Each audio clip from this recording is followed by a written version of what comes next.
Good afternoon, everyone, and welcome to BirdNote's virtual bird-friendly coffee tasting in partnership with Smithsonian Bird Friendly, Chesapeake Coffee Roasters, and sustainability specialist James Astuaman. I am really happy you've joined us today. This event combines two of my favorite things in the world, birds and coffee. Please note that closed captions are available at the bottom of your screen anytime during the event. And please feel free to introduce yourself in the chat. Let us know where you're calling in from. My name is Nick Byard, and I'm BirdNote's Executive Director. BirdNote is an independent public media nonprofit that aims to inspire people to care about the natural world and take steps to protect it. We do that through inspiring and uplifting storytelling on public radio and podcast. Our shows, BirdNote Daily, Bring Birds Back, and BirdNote en Español, are available anywhere you listen to podcasts. This year, we launched our From Love to Action campaign with a goal of inspiring 1 million people to take action to help birds. By participating in today's event, you are part of this campaign, as purchasing bird-friendly coffee is one of the 18 or so actions we're encouraging people to take. To learn more about ways you can help birds and how to support BirdNote's campaign, visit our website, birdnote.org. We have some amazing guests for today's event. It really is like the World Series of bird-friendly coffee. You're gonna really love this. And here's how it's gonna go. We'll start with a quick introduction to bird-friendly coffee, and then we'll have a tasting of our first sample.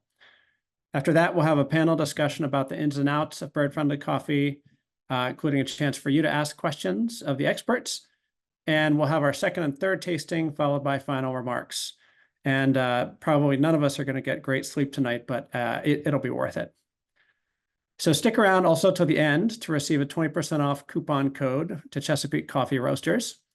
And if you purchase coffee in advance through your registration, or if you brought your own coffee, you might want to go ahead and get your water heated up or get it close to started. And if you have whole bean coffee and you haven't ground it yet, make a plan to get it ground in the next 10 minutes or so. Okay, so the first person I want to introduce is Dr. Ruth Bennett. Ruth leads the Bird-Friendly Certification and Research Program at the Smithsonian Migratory Bird Center. So just to underscore this, when you see the Bird-Friendly logo on coffee beans, this is the person in charge of that entire program. So she's a big deal. And guided by the mission to conserve birds and biodiversity in tropical agricultural landscapes, Ruth has built an interdisciplinary team that assesses and addresses the causes of habitat loss and bird population declines in coffee and cocoa farming landscapes. Ruth, welcome. Thank you so much for being here. And I'm going to pass it over to you to give everyone an overview of bird-friendly coffee and why it matters. Thanks very much, Nick. Hi, everybody. Thanks so much for joining today. So Bird Friendly is a certification and also a research and outreach program run by Smithsonian's National Zoo and Conservation Biology Institute, and within that, Smithsonian's Migratory Bird Center.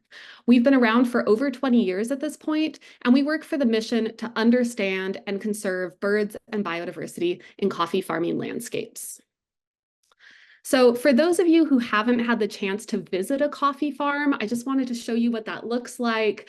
So you can think about how where the coffee is grown comes all the way through to the coffee that you're going to taste today.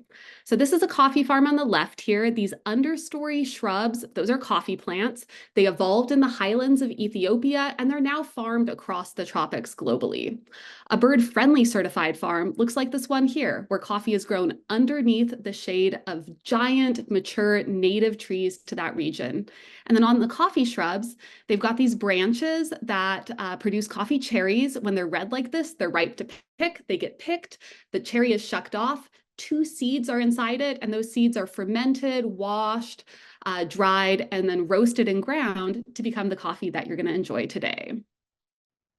Now, globally, coffee is farmed in 2 main farming systems. On the left here, we have sun coffee. This is where coffee is farmed without any shade trees above it. It's an open monoculture. And on the right, shade coffee, where the coffee is grown underneath the shade of native trees, like a bird-friendly system. Now, to pivot for a second to birds, which is also one of the reasons we're all here, Smithsonian has been studying migratory birds in the tropics since the 1980s. All of these warblers and vireos you see on the left here are migratory birds that breed in North America and then migrate down to Latin America and the Caribbean and spend the entire winter there, over half of the year typically. Now, the founder of the Migratory Bird Center, Dr. Russell Greenberg, who's pictured here, spent a lot of time in the 80s in Mexico and Peru trying to figure out where these migratory birds spent the winter. And he found that shaded coffee farms were a great habitat for migratory birds. In fact, there are more species and more numbers of migratory birds in shaded coffee farms than any other type of habitat in Latin America, even more than primary forest. So something was really special about shade coffee. Now, we also work with migratory birds because this type of research helps us conserve them. And migratory birds are imperiled. Since the 1970s, we've lost 2.9 billion birds from North America, and almost all of these individuals are migratory birds, like this Baltimore oriole that you see pictured here. So figuring out where migratory birds go, what kind of habitats they need, is really critical to help us conserve them. And we know from this research in the 80s that they really like shade coffee farms. But unfortunately, 75% of coffee has been converted from shaded systems to sun systems over the past 50 years. 50 years ago, almost all coffee would have been grown in agroforestry systems like this one you see here on the right, underneath the shade of shade trees. That's where migratory birds really like to spend the winter. But now almost all coffee is cultivated in these open monocultures that really leave no space for birds and other wildlife. And once that conversion has happened, rebuilding biodiversity is really costly and time consuming. And so our program focuses on the 2.5 million hectares of shade coffee that still exist, and we work to create economic incentives and solutions and support for farmers to keep those shade trees over their coffee so that migratory birds have a place to spend the winter. So Smithsonian Bird Friendly is one of our ways that we do that. We are a gold standard certification. That means that 100% of the coffee in a bag of bird friendly certified coffee, we guarantee it comes from a farm that definitely conserves habitat, high quality habitat for overwintering migratory birds and biodiversity in general. And we can make that claim by assessing three different things. The first is organic practices. All bird-friendly farms are certified organic, which means no pesticides are applied to the coffee itself. That's really important so that birds have insects to eat when they come and spend the winter on that farm. Then we assess shade cover and tree diversity. Our research has shown that about 40% shade cover, multiple canopy strata, a diversity of trees, at least 11 per farm, most of them native, that if a farm has those, they are going to have a lot of birds there, and those birds are going to have high survival through the winter. And then we also require that farms have not converted any forest to coffee farms in the past 10 years. And that's because for resident tropical birds, conserving the primary forest is the most important conservation action. So those three things together, we assess. And then our certification starts at the farm level. So farmers contact us to request certification, and sometimes we recruit farms that have a lot of birds on them to join our certification. We train independent third-party auditors to ensure that the farms are actually complying with the criteria I just talked about. We maintain 100% certified and traceable supply chain from the farm level all the way through the bag of coffee that's sold. And then our certification has a minimal cost for producers. We are working constantly to reduce that cost. We do that by providing free trainings to the auditors, free trainings to producers, and then ensuring that the same organic auditor that's already visiting the farm gets trained by us for free to do a bird-friendly audit at the same time. And then every bag of bird-friendly coffee sold generates a small royalty, which continues to fund the bird-friendly research and conservation program. And after 20 years, we can definitively say that bird-friendly coffee is better for birds. Our research shows that sun-grown coffee farms can have about 60 species of birds associated with them, but we have found over 243 species of birds on one single bird-friendly certified farm. So we get about 4 times as many bird species using our bird-friendly certified farms as sun-grown coffee, which is the standard. And bird-friendly coffee is also better for wildlife and people. These same practices conserve amphibians, they conserve small mammals, they increase the resilience and the health of the soil. They provide better working conditions for farmers who aren't as stressed out physiologically if they're picking coffee in the shade as they are when they pick coffee in the sun. And our certification allows farmers to access specialty coffee markets that provide higher prices and price premiums for the quality of the coffee and the value of the ecological contribution the farm is making. So I'll stop there. That's just a general overview to our certification. And I'm going to turn it back over to Nick, who's going to get us started with tasting some of these coffees, because not only is bird friendly better for the planet, it also tastes really great. Thank you so much, Ruth. So I hope that makes it clear that by purchasing and drinking bird-friendly coffee instead of non-bird-friendly coffee, you're helping birds, you're helping amphibians, you're helping small mammals, you're helping people, and you're helping to fund research into future best practices. So can we send up some emojis if we're ready to do our first tasting? Anybody ready for this? Okay, here we go. I'm really pleased now to introduce Tony Barnett from Chesapeake Coffee Roasters. Really grateful to Chesapeake for partnering with BirdNote on this event and getting these really beautiful packets of coffee together. We're going to start with one from Guatemala and just give Tony a quick introduction before he joins us here. Tony's been in the coffee industry for over 13 years. He's been with Chesapeake Coffee Roaster for the past 5. And he's been integral to bringing the bird-friendly program to Chesapeake. So Tony's going to guide us through the first tasting now. Welcome, Tony. Thanks for being here.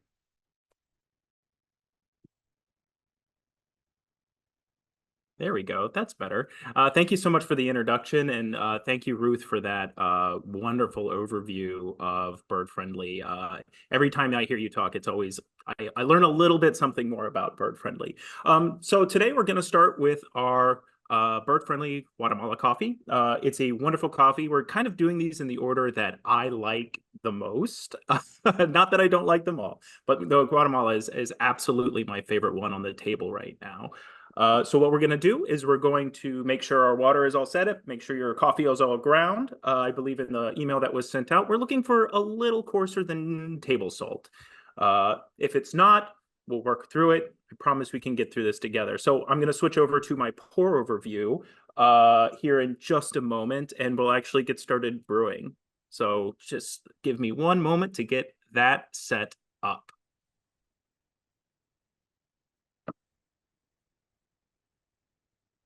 And we should have a lovely view, and everyone can hear me, I assume. So first things that we are going to do is make sure our water is hot, which it is. Aim for about 206 degrees is usually the generic temperature that we do pour overs at. 205, 206. If you just have a kettle that boils, about 30 seconds off boil will put you in that range. We have right here a lovely Melita filter. Hopefully a lot of people have that. And then this uses a Melita number 2 that you see right here. I do recommend giving it a little fold along the bottom, just like this. You can see here, fold it on the bottom. And then on the side, just along those crimped edges, it's going to help it sit in the pour over brewing device, the Melita here, just a little easier. Now, this process will work pretty similarly for any other brewing pour over type vessels. So if you have a Kalita Wave, an Origami, a Bee House style dripper, a Hario V60, all of these should work pretty similarly. I'm going to tear out here. And the first thing that we're always going to do is rinse our coffee filters. People who are particularly sensitive to this flavor will notice that in their end cup, they'll have a little bit of a paper smell, a little bit of a paper taste. So we just want to give it a little bit of a rinse. I believe the filters you have in the pack are brown. Doesn't really matter. I find those might take a little bit more of an extra rinse to get that paper smell out, but it should be fine regardless. So we're just going to dump our water here. Please remember to dump your water. That I have done it a million times where the coffee is a little bit watered down. So you can see right here. Let's see if I can get it in the shot. Not really, but it's fine. This is going to be the grind size you're looking for. 19.9, close enough for government work here.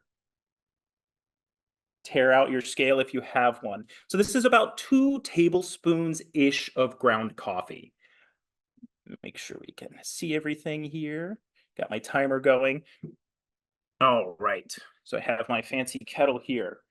The first step we're going to do is completely saturate these grounds. So we're going to start our timer here. And what you're going to do is start in the center, nice and gentle, and slowly go around that bed of coffee. And we're going to bring this up to about, I don't know, we'll say about 80 grams of water here. We'll go a little short, actually. I missed a spot there. So this is the first step. We're saturating the grounds, and this gives us what is called the bloom.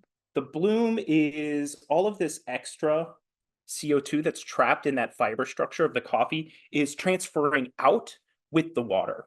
And this is going to allow a good even extraction. So we're going to give it about 30 seconds. And then what we're going to do is just very carefully aim for the center and slowly fill that bloom. Think about inflating a balloon nice and slowly. And we're just going to slowly increase this bloom. You'll see that the edges are just a little matte. You don't have excess water hanging out there near the edges, and just slowly bring it in. So while we're doing this, I'm going to throw over to Ruth. She has a very, very cool infographic talking about the bird, the Baltimore Oriole, which is a native to my region, Baltimore here. And she'll actually be able to see its migratory path. So please take it away, Ruth. Yeah, so as you're brewing this coffee, I thought I'd just share the migration of the Baltimore Oriole. So in the winter, you can see it's primarily found from southern Mexico to the northern part of Colombia. Then it migrates all the way north and then back down. When it's in this region here on the winter grounds, that region has a lot of coffee farms. So Baltimore Oriole is a very common bird on coffee farms in Guatemala, which is the coffee that's highlighted right now, but also throughout Central America. Thank you. That was awesome. And that was such, I had never seen that map before today, and I was blown away. I thought that was the coolest thing ever. All right, so we're almost done. We have about 100 grams left of water. So I'm going to give this one good pour here to bring us pretty close, within 60, 80 grams or so. And then I'm going to wash down this entire coffee bed, is what we call it. And what this is going to do is just pull in that last little bit of coffee that's hanging out. Give us a little go around here, around the world, stop in the center, and bring it up. Now, if you're a little too aggressive with this, it might take a little long. And my grind was maybe a little too fine here, or I was too busy chatting. But we want this to end at about 3 minutes, 15 seconds, in that range. A little over that, and it might get a little bit bitter. The key to keeping a pour over nice and sweet and light, which is kind of the key features that you get from a pour over, is it's going to have low bitterness and a pronounced sweetness with a really well-balanced acidity, depending on what type of coffee you're drinking. Certain coffees are more acidic, certain coffees are more sweet, and we want it to kind of be balanced. All right, perfect. Little long on that, 3 minutes and 20 seconds. Not ideal, but we can actually sit here and try it. So instead of cheating and telling you what I'm tasting, if anyone wants to throw in the chat what they think it tastes like first, aside from coffee, it definitely tastes like coffee. And then I can throw out a couple of tasting notes that we think are in this coffee. Now, I will tell you that you're not wrong. There are no wrong answers here. But there are answers that match mine, and I like those the best. Hey, Tony. We're getting a few questions about the water amount. How much water you pour. Can you repeat info about that, just for people who don't have a scale at home? Yeah, so we're aiming for about 320 grams or 10 ounces of hot water. That is going to give you about 9.5 ounces of coffee. So if you have a measuring cup, what you're looking for is 10 ounces total of water. Thank Or you. 320 grams if you have a scale. Yeah. I can actually look at some of these questions now since I'm enjoying this cup of coffee. So we do have a brick and mortar shop, but we are not currently open to the public. We're mostly a warehouse here. Maybe in the future. I'm not allowed to really say what's happening in the future, but keep an eye open. And then I see Christy asked, what type of bird coffee do you recommend for espresso? I love the Guatemala as an espresso. If you are brewing espresso at home, the Guatemala is a lovely, relatively easy light roast to pull. If you are extremely confident in your abilities of pulling shots of espresso, a natural African like the Ethiopia that we'll be trying next makes an absolutely incredible shot of espresso. But the bird friendly is probably my favorite. All right, so that is kind of what I have. If we want to move on to the next two people, and I will kind of clean down here and get ready for the next cup. Great. Thank you, Tony. Yeah, absolutely. That was wonderful. And we're getting some nice comments in the chat. Jennifer says it's like a walnut flavor. Sandy says it has a nice berry flavor. Fernando says it was also nutty tasting to him. So keep putting your feedback in the chat. And what I want to do now is I'm going to bring Ruth back on and introduce our third guest, James Astuaman. James is a consultant specializing in sustainability solutions for the coffee and cocoa sectors. He has over 14 years in the coffee and cocoa industries, specializing in sustainable agricultural practices and carbon footprint measurement. He's led initiatives with TechnoServe, World Coffee Research, and the Wildlife Conservation Society, focusing on sustainability practices and climate change mitigation. And James is calling in from where he's based in Lima, Peru. Welcome, James.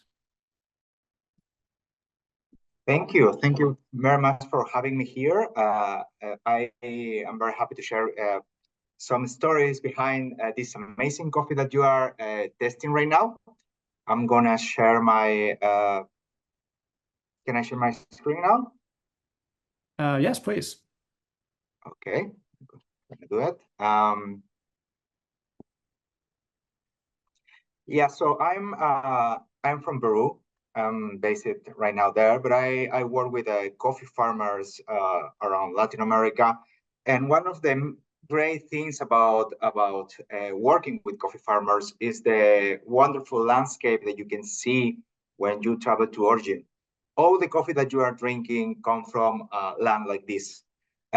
Coffee grows in high altitudes, so usually, in general, land covered to coffee agriculture occupy in the world about more than 5 million hectares of what was once prime overwriting natural habitat in the American neotropic for migrant birds.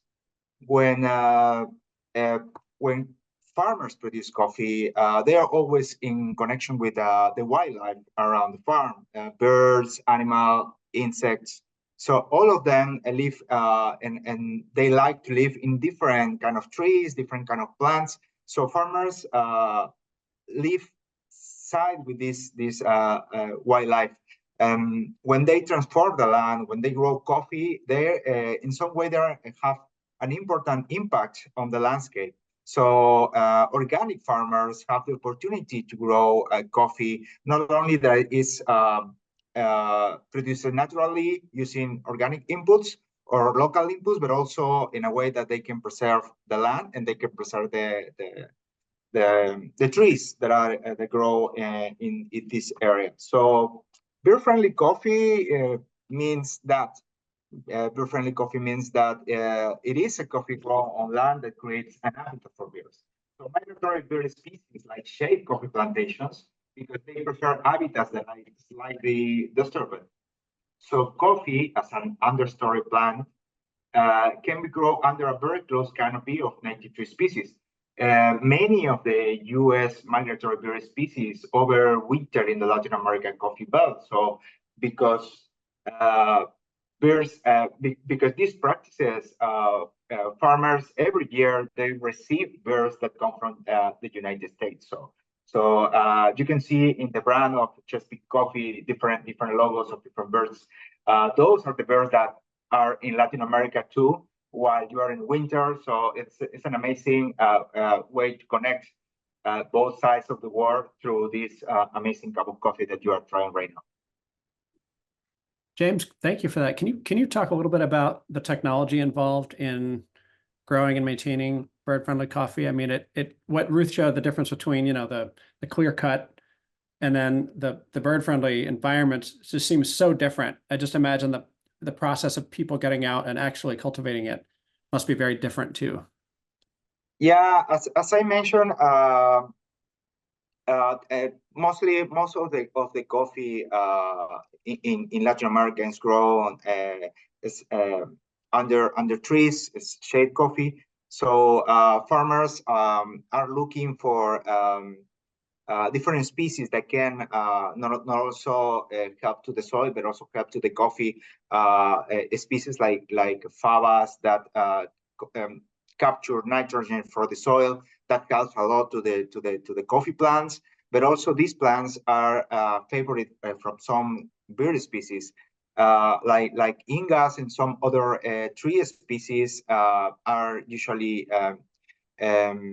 preferred by some kind of insects that feed migratory birds that come from United States to Latin America. So native shade tree species have evolved with a diverse insect community in Latin America.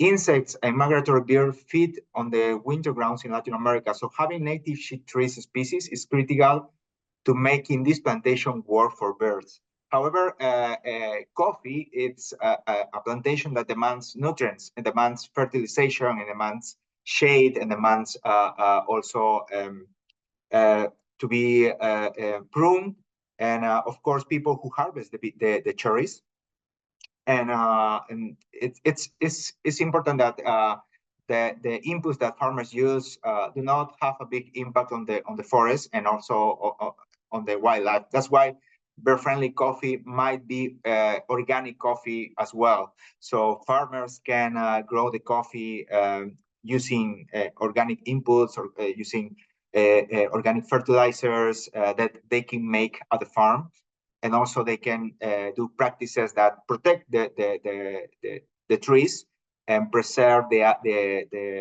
houses and the habitats for the birds that come to visit the forests in Latin America, no? And also they can eat the insects that are around this coffee area. Now I'm showing a picture of a hummingbird, which is very common in my country, in Peru. They fly and they take nectar from the flowers, and also they take nectar from the coffee flowers. They help to they help in the process of coffee production too, because they pollinize the coffee plantations. So it's very important to have these birds around. If farmers deforest, of course, these birds won't have more places to be and won't have insects to eat. And of course, it's going to be an unbalanced situation. The technology that they are using to produce this is mixing different tree species and also in different levels.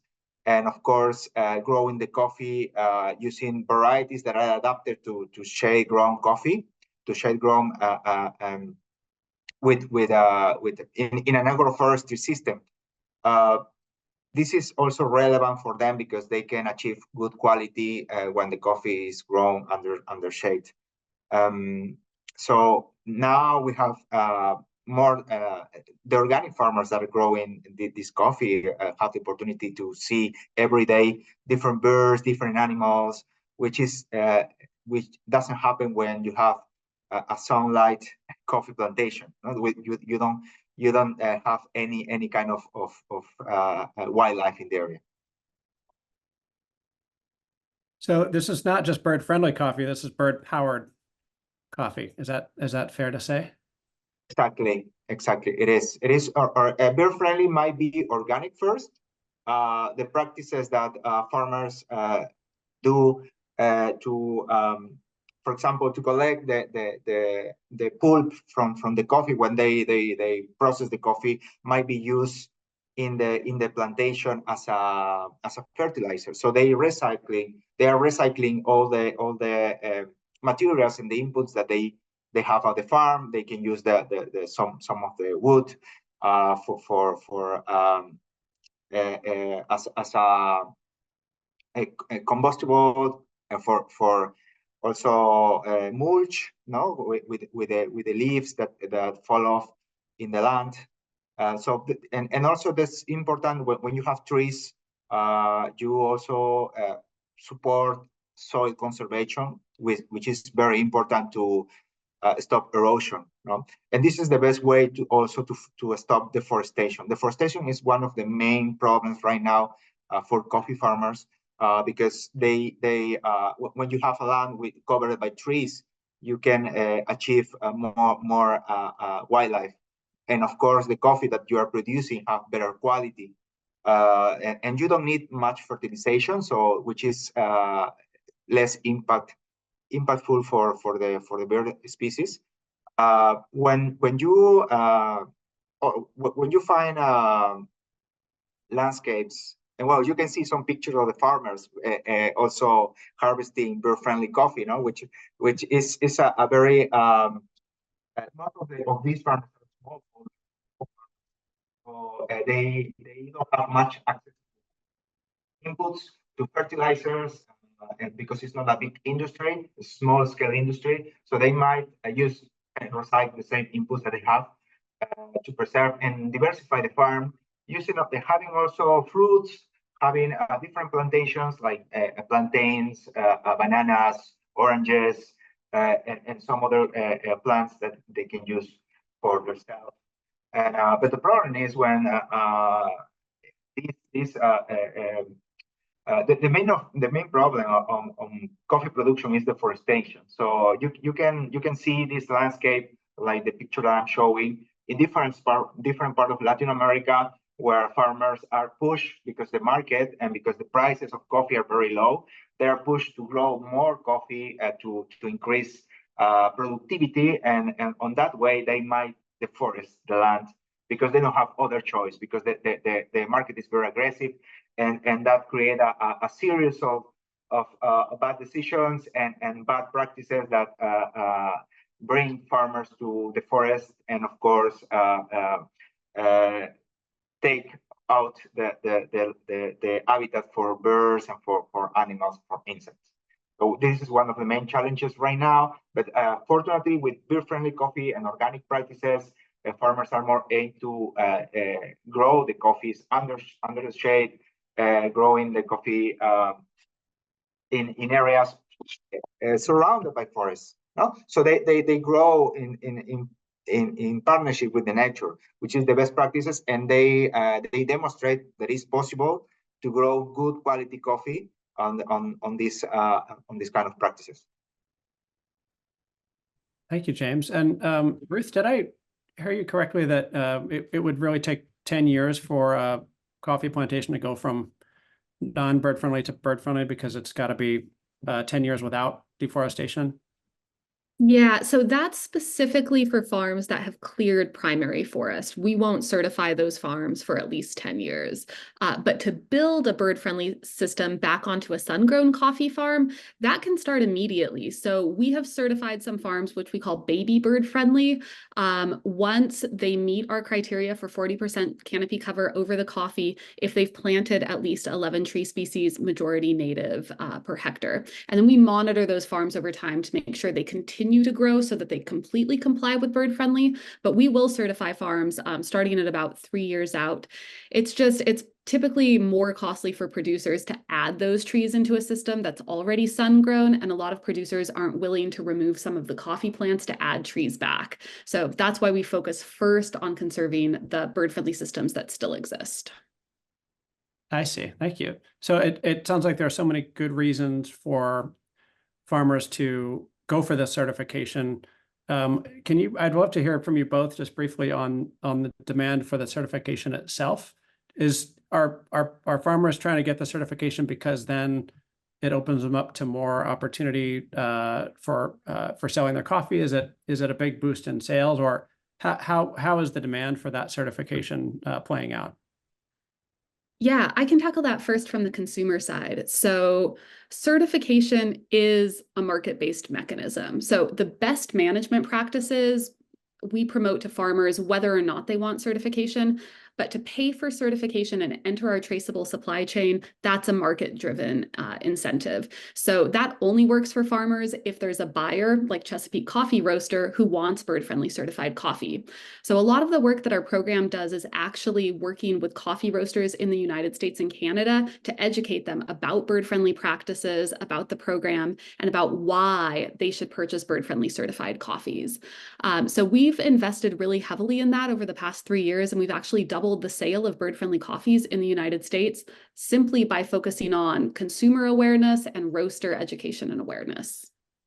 And I'll let James speak more to the coffee producer side and what drives their interest in the certification. Yes, one important thing for smallholder farmers is that because the lack of access to inputs, they might find innovative ways to produce coffee and use the resources that they have. So the farmers, at least in Peru and Latin America, found an opportunity to be organic, because organic coffee and also a pack of organic or fair trade coffee offer a base price that it can be profitable for them, and also premiums and differentials in the price, additional price, that can be profitable for them. When they, additionally to the organic certification, choose to be bird-friendly coffee, they have the opportunity also to sell the coffee to companies that appreciate this coffee, and they can sell it and share the story about birds, migratory birds, and organic practices in the field, like Chesapeake Coffee. These companies have the opportunity to partner with the coffee producers and pay additional premium besides the organic and fair trade coffee for farmers who have achieved this certification and have invested on these practices. This is very important because, of course, as somebody was saying in the chat, sometimes producing organic can be as costly as in terms of productivity as a conventional production, because of course in organic production the productivity is a bit less than in a conventional, because in conventional you use a lot of fertilizer, and of course you produce a lot of coffee because you are using a lot of inputs, especially chemical inputs. However, the benefits are different, because even if the production is less, the quality of the product can be better, and also the attributes of this coffee being shade ground coffee and being a coffee that protects the forest can be appreciated for the current market in the United States, and they can companies and coffee roasters can pay more for this. So by the end, it's a benefit not only for the farmers in terms of profitability, but also a benefit for the environment, and in the long term for everyone. Great. And so your dollars make a big difference. Speaking to you, people in attendance today at this event, and I understand there's a postcard you can take from Smithsonian to your local retail store to encourage them to carry bird-friendly coffee. A lot of what I hear is that, gosh, I don't know where to buy this stuff. I can't find it. So if you take information to your local retailer, you can give them the information they need to be able to start carrying it themselves, which is, has a multiplier effect. So at some point in the next 20 minutes, Ruth, can you share a link to that, as well as the online purchasing portal? Great. And James, thank you again for being here. We're going to move on to our last two tastings, but before we do that, James, is there any final thought you want to leave with the audience?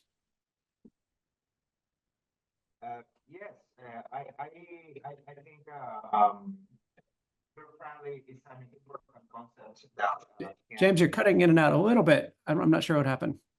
Sorry. That's great. Can you hear me now? Okay. Yes.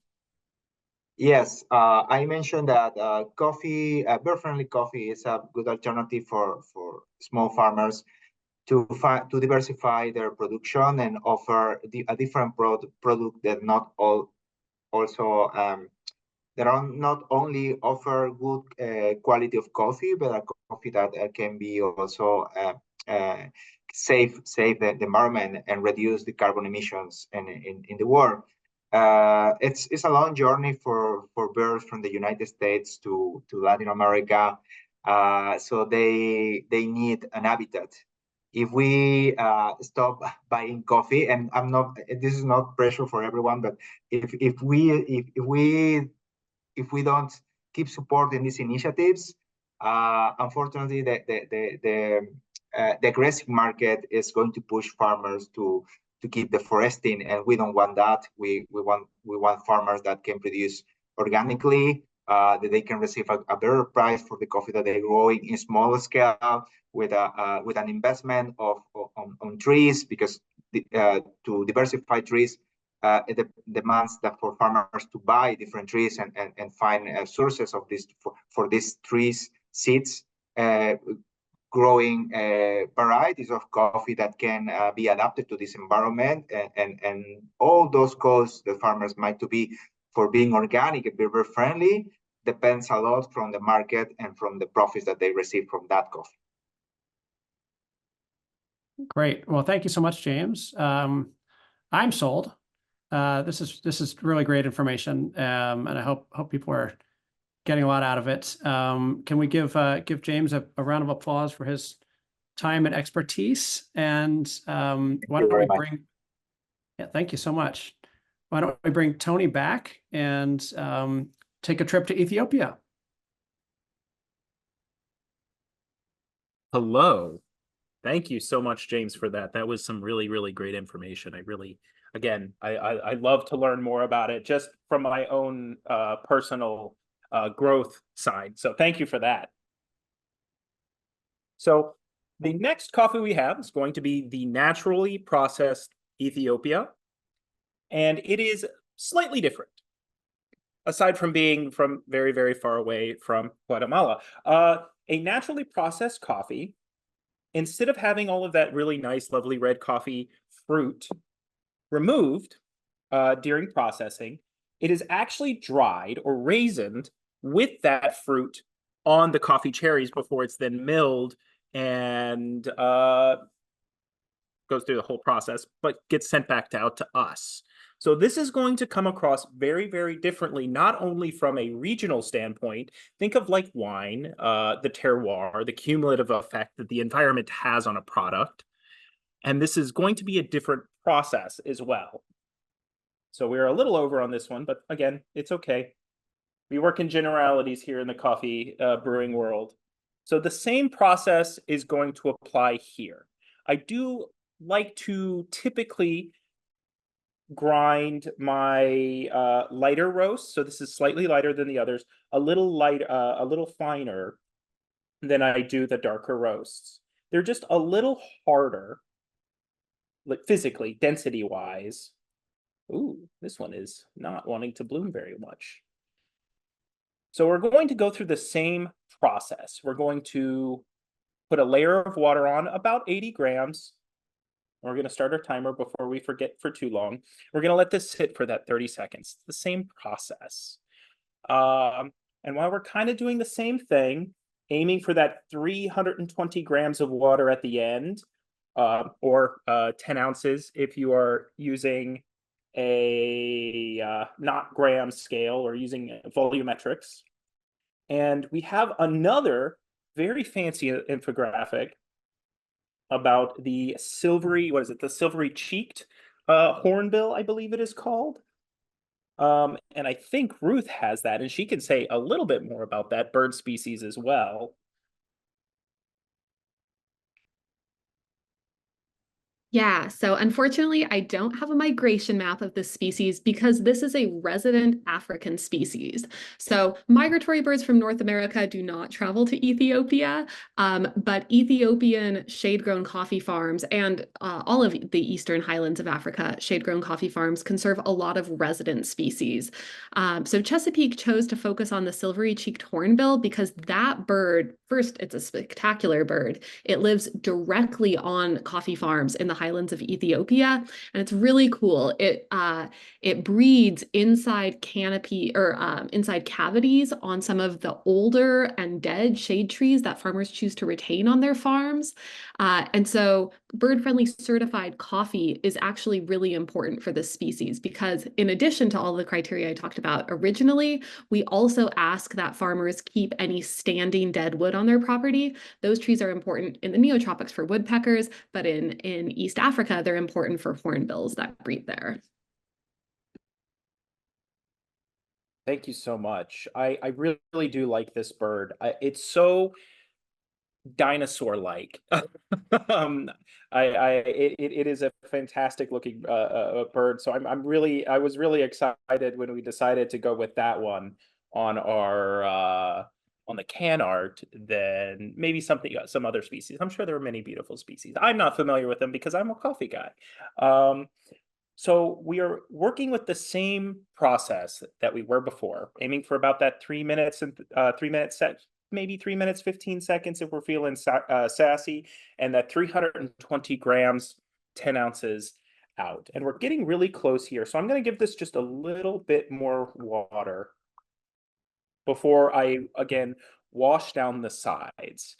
So while we're doing that, I saw a lot of really good answers in the chat in what you're tasting in the Guatemala, and I found a lot of them to be correct. It does have this really lovely nuttiness to it, a little bit of milk chocolate, perhaps. I find it also has a honey sweetness and maybe a touch of citrus, which is not terribly uncommon in certain regions in Guatemala. So if you look at some of the more popular areas where Guatemalan coffees come out of, like Huehuetenango, for example, that is typically a very strong orange and chocolate flavor. But we are focusing on Ethiopia. But I just wanted to throw out, I saw some very, very, very good answers there. So well done. Please continue to develop that palate. If you're not, you've had some fantastic answers. So we're done here again. We're going to pull this off. And I'm going to take a little bit less. I've already had a lot of coffee today, but I do want to try this one.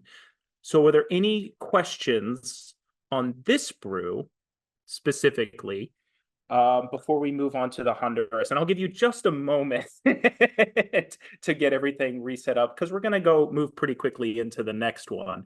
I hope everyone is ready to get a lot of work done this evening.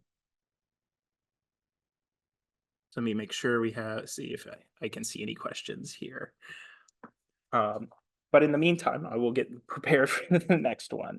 So again, we're going to be folding the bottom of the filter, the sides of the filter. If you're getting very fancy, in some of the coffee shops that I've worked in the past, they'll actually trim at this line.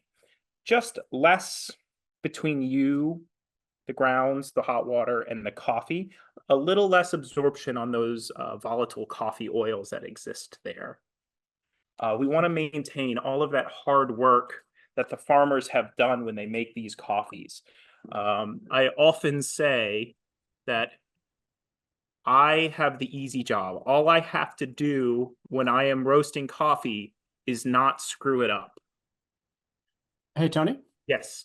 I'm wondering if we're about 9 minutes to 1. I'm wondering if maybe we could spend a little time hearing from you on the Ethiopia notes, and then we do a kind of a closeout, but then we allow people to stay a few minutes over if they want to also taste the Honduras blend. Would that work?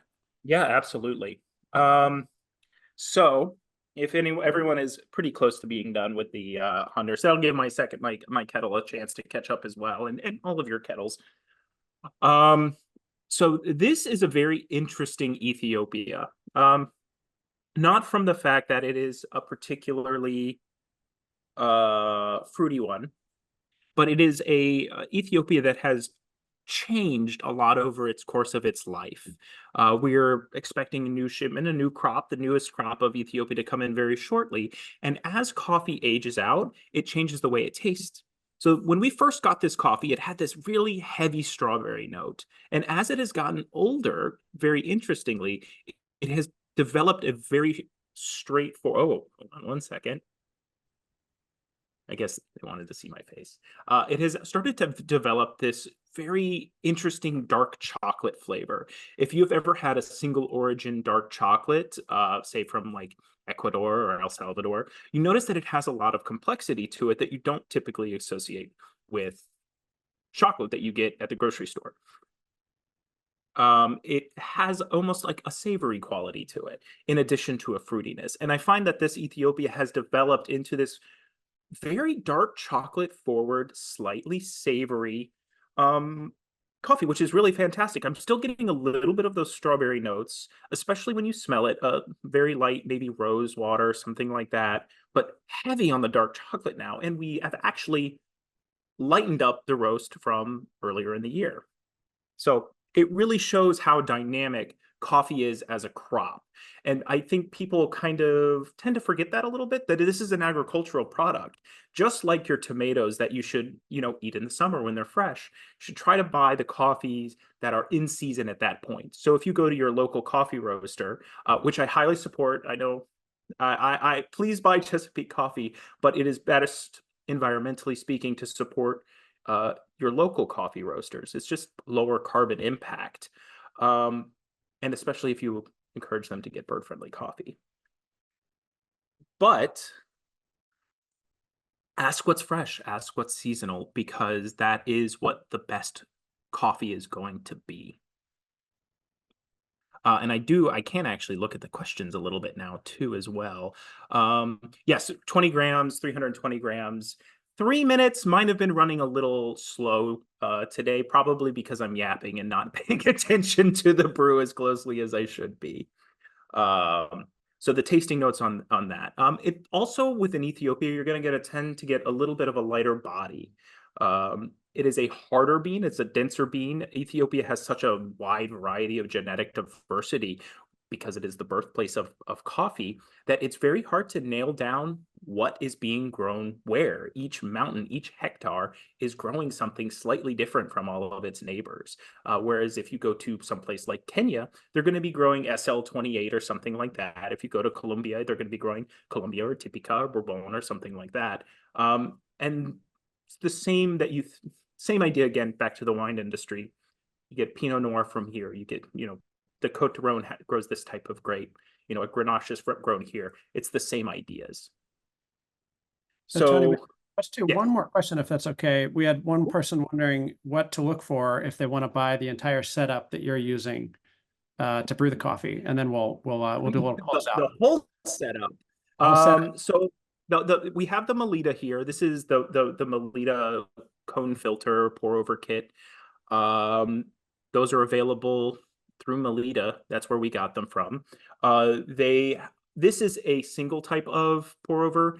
There are ceramic ones available. If you don't particularly want a plastic one, there are ceramic ones, there are glass ones available from many different people. I first learned pour over using a ceramic bee house is what it was called. And now I use almost exclusively V60s.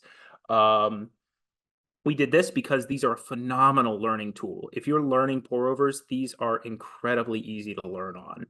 And also number 2 filters, the Melita number 2 is so common you can get it at 7-Eleven. So you don't have to go online and buy proprietary filters that you would for an origami or something like that. This is a Hario decanter that you see underneath here. I believe it is Hario, or it might be a different. Oh no, so it's a Hario decanter. This is an Acacia lunar, I believe. So this is a very fancy scale. And then the pour over kettle that I have, let me see if I can get this on screen without spilling it. So this is a Fellow Stag. These are hashtag not ads. These are just, this is my own personal coffee setup that I brought in today to show off. I just wanted everything to go off without a hitch. So that's what I am using here today. Great. Thank you, Tony. I can tell probably made some sales today. Well, I don't get a commission off of that, so I don't appreciate it. Well, I want to take a minute and thank you, Tony, for and Chesapeake for being part of this event, and thank you, Ruth and James, for your expertise and time. And I just wanted to, before we do this one last sort of overtime coffee for folks who are interested, I wanted to ask Ruth if she could kind of sort of give us what the things we need to know about where to buy bird-friendly coffee, how to encourage your local retailer to get it before we move on. Yeah, so if you liked the story of bird-friendly certified coffee, if you want to support migratory birds by purchasing coffee that comes from farms that provide habitat for them, the easiest thing you can do is just look for the bird-friendly coffee logo. So Smithsonian Bird Friendly and the term bird friendly is trademarked. So if you see the term bird friendly on a bag of coffee, that is our certification. No other use of the term bird friendly is permitted in the US marketplace. So I dropped in the chat, and I'll do it again here in a second, a link to our online purchasing portal. There's 85 coffee roasters in the United States that sell bird friendly certified coffee. We're working every year to increase that number, so it's more likely your local roaster will have bird friendly certified coffee. So check out our online purchasing page. All of those coffees can be shipped directly to your doorstep. But if you purchase from a local roaster that doesn't have bird-friendly certified coffee, just tell them you want it. Say you watched this program, you're excited about bird-friendly certified coffees. You want that Smithsonian guarantee that the coffee is coming from a farm that conserves birds. I also dropped our email address in the chat, and I'll do that again here in a second. You can write to us at the Bird Friendly program. It's birdfriendly@si.edu. And again, I'll put that in the chat. Just tell us that you're looking for additional ways to support the program, and we can send you our Bird Friendly Champion Toolkit. It's just a PDF document with a lot of things that you can do to support bird friendly coffee. We can send you those postcards. You can leave a postcard with your local coffee roaster that says, "Hi, I'm a consumer. I love your coffee. I wish it was bird friendly certified," and then has our program's contact information. So we actually depend on referrals from people like you to get roasters excited about starting to purchase bird friendly certified coffee. So that's my pitch. If you like this coffee, drink bird friendly, look for the bird friendly logo, and convince your local coffee roaster to get certified. Thank you so much, Ruth. Let's give a round of applause to Dr. Ruth Bennett from Smithsonian Bird Friendly. And really appreciate everybody being here today. Our main goal was really to create community around bird-friendly coffee, do some education, and encourage you to consider buying bird-friendly coffee and encouraging your local retailers to pick it up. I also wanted to mention that BirdNote is a nonprofit public media organization. We rely on donations to do what we do, to tell our stories, to hold events like this. So if you enjoyed this event and you're so inclined to support BirdNote, I'm going to drop a link in the chat for different ways you can do that, whether it's a donation, a monthly gift. You can even donate your car. You can shop in our shop. You can pick up beautiful mugs, and the proceeds from those sales go directly to support our mission of inspiring people to care about the natural world and take steps to protect it. So with that, I want to say thank you again for being here. And for those of you who are not caffeinated enough, let's bring Tony back and we'll take a trip to Honduras. We will. Hello again. If you so choose, we have 2 coffees from Honduras in your kits. One of them is a decaffeinated bird-friendly Honduras. So if you are so inclined, please feel free to drink that one and brew that one with us, with me, instead of the caffeinated one. We did get both of them. These are the same coffees. And it might be an interesting thing for you to do in the future is actually try them side by side and see what the decaffeination process actually does to your coffee. Again, this was from Cafe Score, which is the co-op that we worked with this year for these bird-friendly Honduras. And we got it decaffeinated. We sent a whole container of coffee off to Vancouver to be decaffeinated for us. So this is a very interesting experiment that doesn't actually get to happen all of that often in the coffee industry. So please, I do encourage you, if you aren't doing that now, to do it a little bit later. And we'll get started with the next brew here. And hopefully this one runs about the right time. And I'm going to turn my video off over here because you don't need to see me twice. All right, there we go. So again, same process as before. I hope everyone did like that Ethiopia, and then maybe Ruth can actually throw up that last slide real quick for the Honduras. So this is another local bird species for us. This is the cerulean warbler, and I will let Ruth speak to that. And I say us from Chesapeake Bay area. So please, Ruth, take it away again. Yeah, so the cerulean warbler, of all the birds we've looked at, this is the most sharply declining species. And you can see here on the map, this is its winter range. So it's primarily in the Andes of Colombia, a little bit into Ecuador and Venezuela.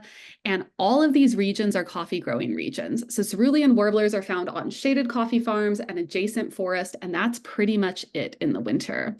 And then you can see as we move north, in spring migration, this bird moves into Honduras, which is where this coffee comes from. So it actually does depend on coffee farms in Honduras, both in spring and fall migration for habitat, and then it comes back down to the Andes. So that's all I'll say about cerulean warblers, but this is a really exciting bird. I love seeing cerulean warblers on coffee farms because it means that those coffee farms are supporting not just common migratory birds, but also much more rare and sharply declining imperiled migratory bird species. It is one of my favorite too. And actually, I can say the last time when I visited the United States, I was in North Carolina, in Nashville. And I saw through the window this bird, and I thought, hey, I know you. I have seen this bird in South America, in Colombia. So it's amazing how we can share that, and it brings me to my mind the importance of the canopy or cover on the forest for to get the habitat for this bird. According to bird-friendly practices, coffee plantation need to maintain 40% of the canopy cover, and the tree species need to be primary native species because that's what the wildlife having get used to live.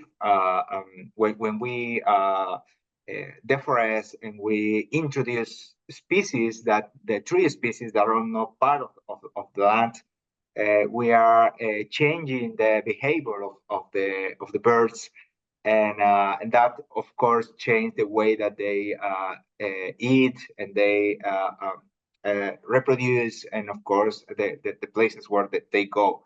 So the idea of bird friendly is to maintain this percent of canopy cover and with native species and have a height of at least 12 meters, because that's the common altitude. When we see birds, we always going to see on top of the trees, right? Because that's what they prefer. Sometimes when we see that at the farm, we don't realize the conditions that the birds need to live. Is we think only that the birds might be there somewhere in the forest, but there are many details that science help us to understand, that the specifications of the structure of the forest that might be settled for birds. Now, in terms of high altitude of the forest, the species, the name, the different species, the canopy, and of course the area.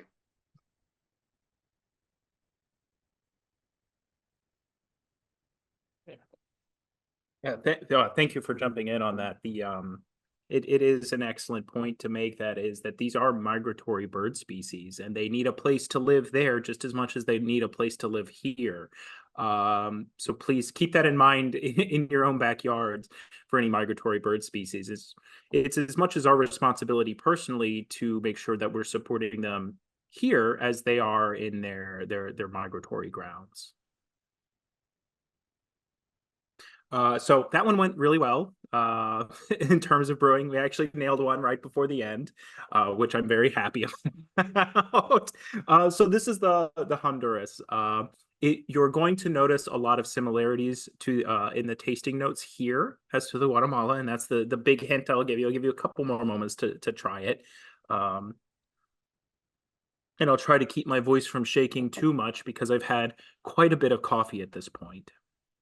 And I am well caffeinated already, so this is quite good for my plans this evening. There are a couple questions, and I want to see if I can answer those since I'm on right now. Ryan asks, is there any advice on adjusting grind size across different beans/brews? Yes. I mentioned it earlier, coffee is a world of generalities. So we're constantly making small adjustments that might not always fit into a small box. There's a lot of different variables that go into grind size. Not only is the roast profile important. A little darker, you might want to do a little coarser. A little lighter, you might want to do a little finer. But if you go too fine, it could clog your filter. So it's a little bit of just playing around with it until you kind of get where you need to be when you fall within those ranges. But again, bean density has a big order, has a huge order of magnitude in brewing and grind size, where it's from, what variety it is, how old the coffee is.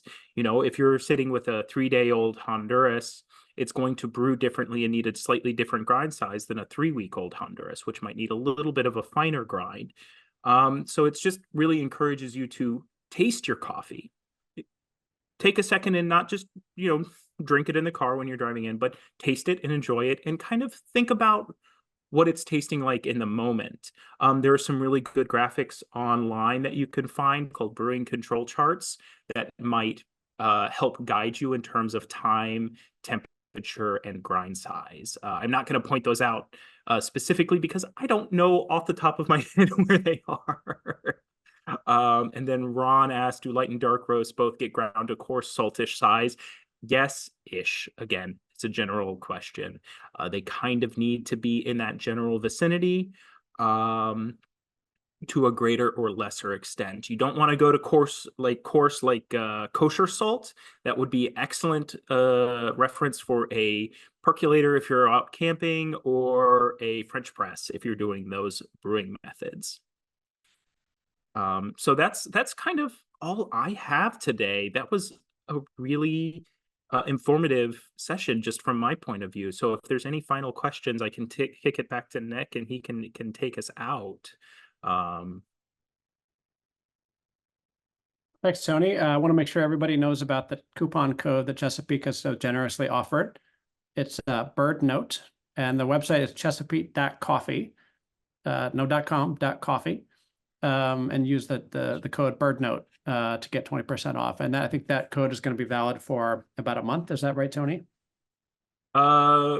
I was informed that it'll be good for about 2 months. In fact, we were thinking about a month, but we decided 2. So everyone had enough opportunity to get through their current coffee supply and then order their next one.